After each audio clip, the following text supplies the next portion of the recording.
Bonjour, je vais vous présenter un exposé sur le débarquement en Normandie, plus précisément à Omaha Beach. Déjà, il faut savoir qu'en 1940, l'Allemagne va envahir la France.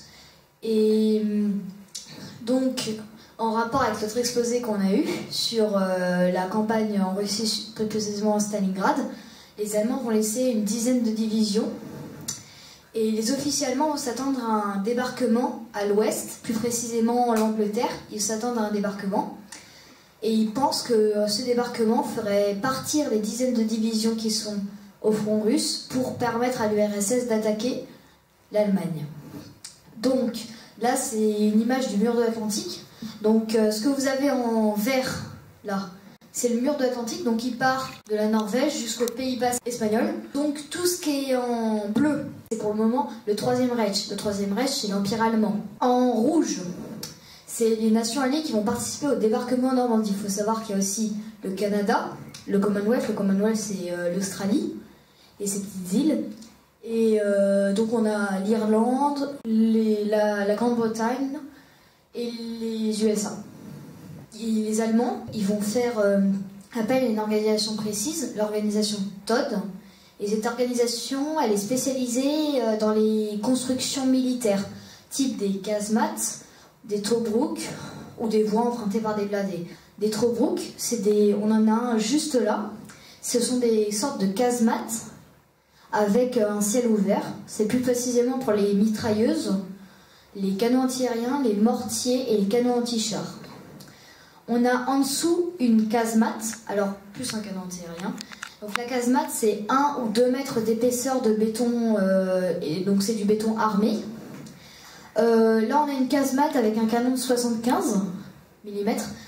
Et plus souvent, la casemate, ça sert à détruire les bateaux, les péniches de débarquement. Donc, on va parler maintenant de ce qu'il y a sur les plages. Donc sur les plages, on a des mines, donc ce qu'on appelait des champs de mines. Sur la plage, il y avait des dizaines de milliers de mines qui pouvaient empêcher un débarquement. Il y avait aussi des kilomètres de barbelés pour empêcher l'infanterie de faire un assaut direct. On avait les Zembalken, c'est des poutres en bois avec soit des mines, soit des pierres ou des morceaux de métaux très tranchants qui éventraient la coque des bateaux. On avait aussi des asperges de rommel. Les asperges de rommel, c'était pour éviter que les planeurs atterrissent, en fait, parce que ça éventrait le planeur, ce qui fait que le planeur, il se crachait. On avait aussi les piquets, c'est pareil que les asperges de rommel. On avait les portes belges ou éléments coinget, qui éventraient les bateaux, elles aussi. On avait les hérissons tchèques. Les hérissons tchèques, c'est comme son nom l'indique, ça vient de tchèque.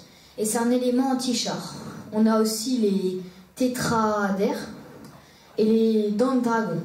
Les trois sont des éléments anti-char.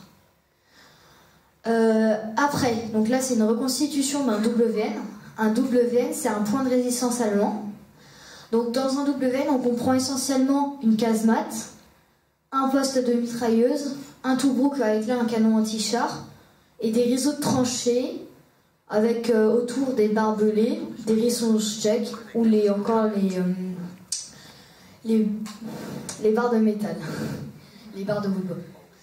Donc là, c'est une carte représentant la France. Donc la zone encadrée, c'est là où va se dérouler le débarquement en Normandie. Donc la plage la plus à l'ouest, qui est à peu près là, c'est Utah Beach, c'est une plage de débarquement américaine. Et la plus à l'est, c'est Gold. C'est une plage de débarquement anglaise. Omaha Beach va se situer au bout de la flèche. Donc c'est à peu près cette zone-là. Et donc là, on a les 5 plages de débarquement. Donc quand je vous l'ai redit, là vous avez Omaha qui est là. Vous avez Utah qui est une autre plage de débarquement américaine. Il faut savoir qu'il y a 15 km qui les séparent. Omaha Beach, elle est longue de 5,9 km, qui a été répartie en 4 grandes zones de débarquement. Il faut voir que dans cette zone de débarquement, il y avait 3 villes ou 4 villes essentielles, type Vierville-sur-Mer à l'ouest, Saint-Laurent-sur-Mer au centre et Le Grand Hameau et Colville-sur-Mer à l'ouest. Dans ces zones de débarquement, il y avait Charlie, Dog, Easy, et Fox. Je vous rassure, Charlie n'a aucun rapport avec Charlie Hebdo. Donc après, dans cette zone de débarquement, il y avait deux divisions qui sont intervenues. La première division et la 29e division. Il faut savoir que la première division d'infanterie, elle a été créée en 1917. C'était la première division créée dans le but de combattre les armées allemandes. Donc elle a fait son baptême de feu le 3 novembre 1917. Elle a été créée en juin 1917. Donc c'est la première division américaine. Après on avait donc la 22e division d'infanterie. C'était une division qu'on appelait la National Guard. C'est à peu près la garde nationale, l'équivalent de la réserve militaire en France. Celle-là, elle était basée en fait dans la Première Guerre mondiale à Fort Meade, donc en Amérique aux États-Unis d'Amérique. Et ben, elle a été déplacée en fait spécialement pour le débarquement en Normandie pour permettre un renfort. Et donc là, on a une image d'un bombardement. Il faut savoir qu'en fait, dans le plan stratégique pour prendre le débarquement en Normandie, c'était prévu en une attaque aéroportée, ensuite une attaque navale et ensuite l'attaque amphibie, donc l'assaut des hommes. Donc là, il y a une image de bombardiers qui sont des maraudeurs qui larguent des centaines de bombes sur la zone des plages. Il faut savoir que cette photo, ici, c'est la Pointe du Hoc. La Pointe du Hoc, c'est une attaque qui a été programmée au même moment parce qu'en en fait, à la Pointe du Hoc, il y avait beaucoup de casemates. Et ces casemates auraient pu empêcher l'attaque navale à Omaha Beach. Donc, là on a des avions qui sont des B-29 Marauder qui larguent des bombes.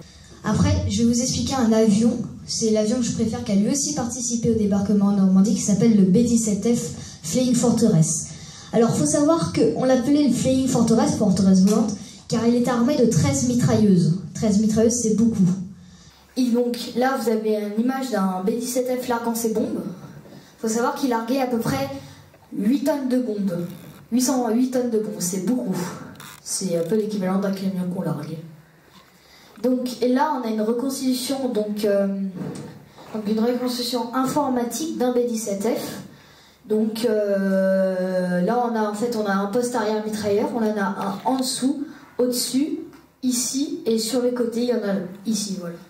On a ici un poste de pilotage de B-17F. C'est un poste de pilotage réduit et les pilotes, en fait, comme dans les conducteurs de chars, répondent qu'au... En fait, ils touchent les manettes. Bon, il y a un peu d'entraînement, mais ils font en fonction de leur instinct. C'est-à-dire que s'il y a la DCA qui les attaque, c'est un peu un mode de survie. C'est-à-dire que l'avion, il y a un peu partout et il touche un peu partout pour survivre.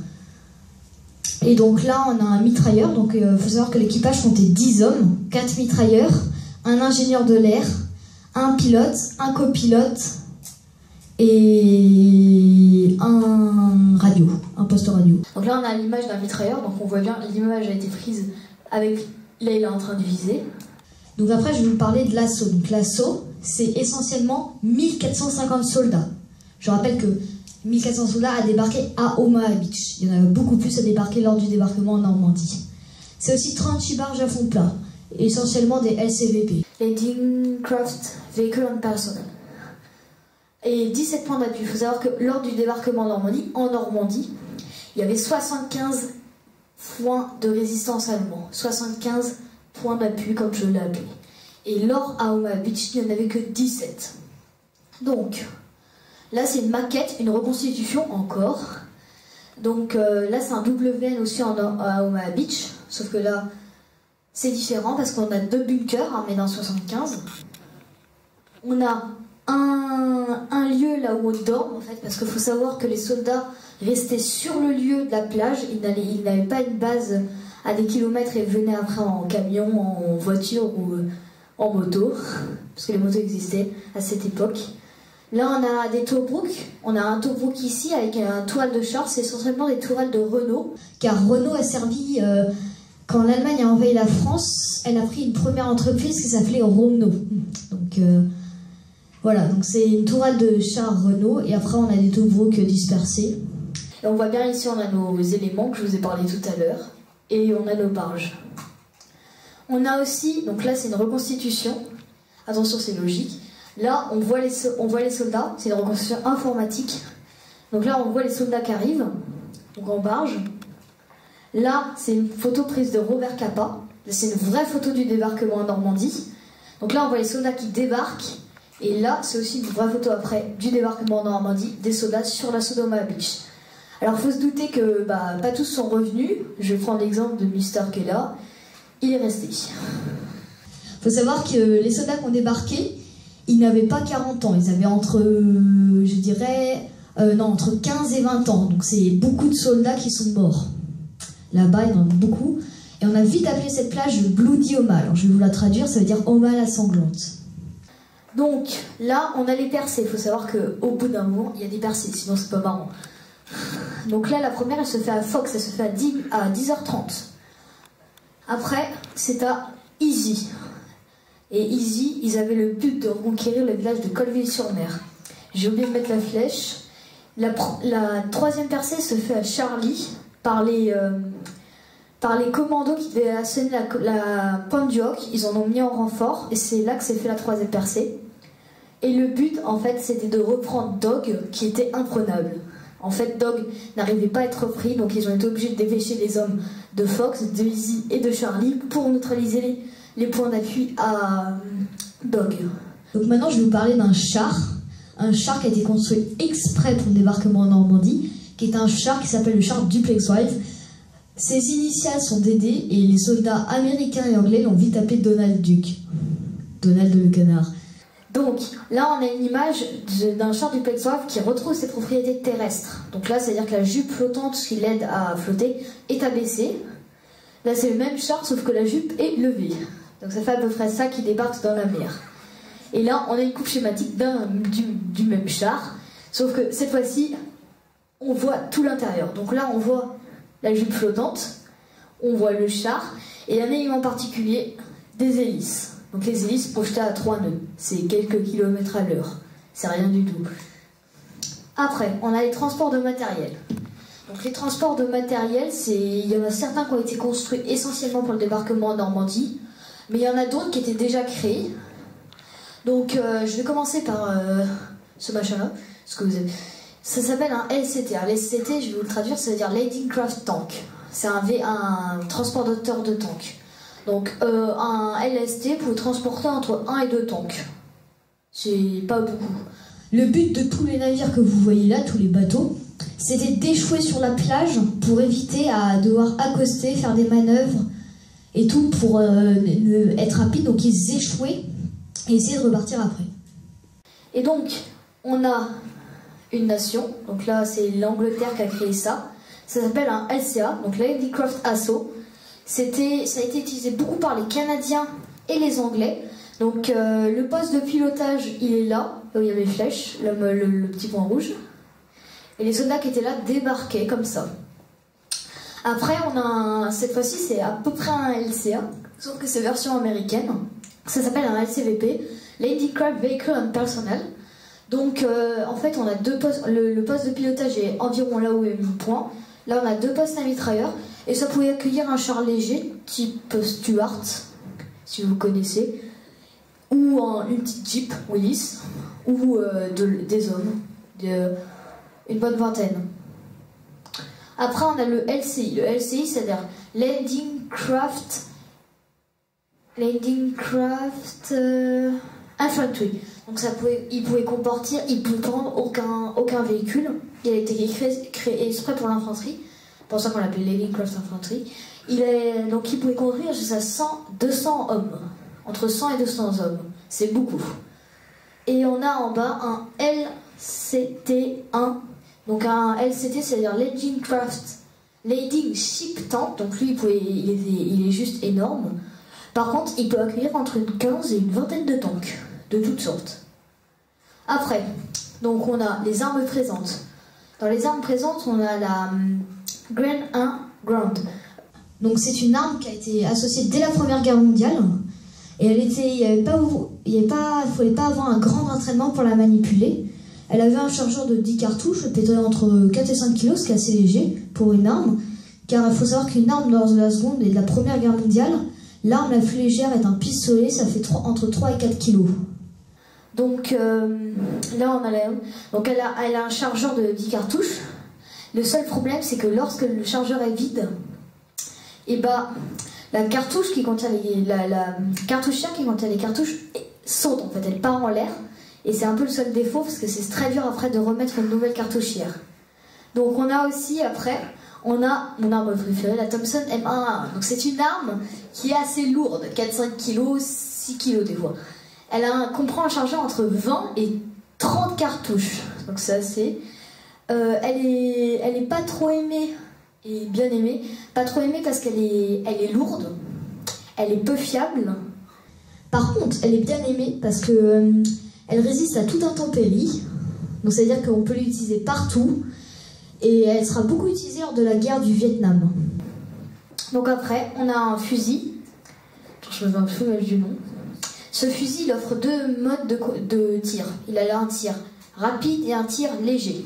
Donc il a un tir en fait léger parce qu'il a un chargeur d'une quinzaine de cartouches et un mode rapide parce qu'on pouvait mettre des cartouches qui descendaient en fait ici et il avait un bipède. Son avantage, il était bien aimé car on l'entendait bien sûr mais on voyait pas d'où il partait, il avait un cache-flamme ce qui fait qu'il pouvait attaquer sans savoir où était sa position, ce qui était quand même assez bien lors du débarquement à Normandie.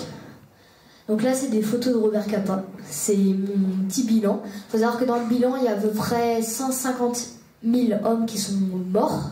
C'est beaucoup. Donc là, c'est des images qui illustrent le débarquement à Normandie à Omaha Beach. Et je vous dis la fin et je vous remercie.